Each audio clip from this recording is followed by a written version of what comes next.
আমার জীবনের শেষ মুহূর্তে একটা কে বলছে? আল্লাহ ধানের শীষে ভোট দিতে পারলাম, আরো এইটাই আমার জীবনের সার্থকতা। ভোট দিয়েছেন, কেমন লেগেছে আপনার? হ্যাঁ ভোট দিছো, কেমন লাগছে? হ্যাঁ, ভোট দেওয়ার পরে কেমন লাগতেছে? খুব ভালো লাগতেছে। আমার জীবনের শেষ মুহূর্তে একটা কে বলছে? আল্লাহ ধানের শীষে ভোট দিতে পারলাম, আরো এইটাই আমার জীবনের সার্থকতা। আহ, আরো অনেক ভোট আল্লাহ কপালে অনেক ভোট দিছি, ইনশাআল্লাহ অনেক। ইনশাআল্লাহ। আমি চাকরিও করছি। আম্মা লিটনের আম্মা কই লিটনের আম্মা, এই যে লিটনের আম্মা, কই এই যে তোমার ডান পাশে। আচ্ছা, কেমন আছেন? এটা আপনার জীবনের কততম ভোট, মা? বহুত আম্মা গুনে বলতে পারবে না, বাবা, বলতে পারবে না, তবে 40টা গত আচ্ছা, আপনারা তো অনেক নির্বাচন ঢাকা দেখেছেন। ইউনিভার্সিটিতে চাকরি করছি আমি। হ্যাঁ, লাইব্রেরিতে ঢাকা আমি বিশ্ববিদ্যালয়ে।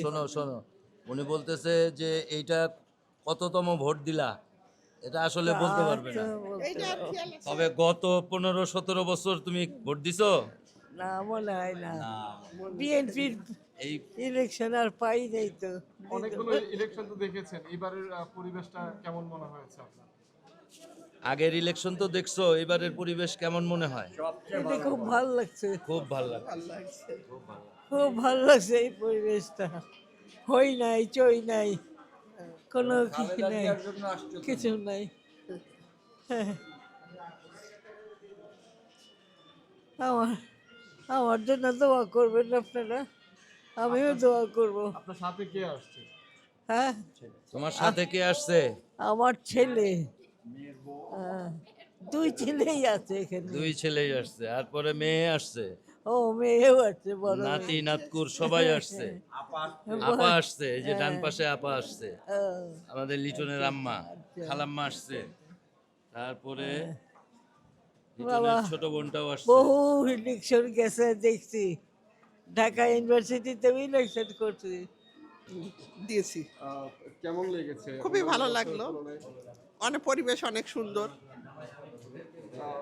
উনি আপনার কি হয়? উনি হলো আমার বোন হয়। হ্যাঁ। এই যে পরিবারের সবাই নিয়ে একসাথে, হ্যাঁ। এরকম পরিবেশ আগে দেখেছিলেন কিনা? আগে এরকম পরিবেশ এইভাবে আমরা আসতে পারিনি, এইভাবে আমরা দেখিনি। এখন হলো ছেলে, ছেলের বউ, তারপরে মেয়ে, নাতি নাতনি, মেয়ে সবাই মিলে একসাথে আমরা ভোট দিতে এসেছি। এটা একটা আলাদা একটা আনন্দ। ইনশাআল্লাহ আমি আমার দৃষ্টিতে যা দেখছি এ পর্যন্ত সার্বিকভাবে নির্বাচনের পরিবেশ অনেক সুন্দর, সুষ্ঠুভাবে ইলেকশন হতেছে। সকাল থেকেই তো আমি এই কেন্দ্রে দেখলাম, প্লাস এই দুপুরের এই গ্যাপটায় আম্মাকে নিয়ে আসলাম। আম্মা অসুস্থ, আম্মা একদম শয্যাশায়ী, ওনার বেড রিডেন পেশেন্ট।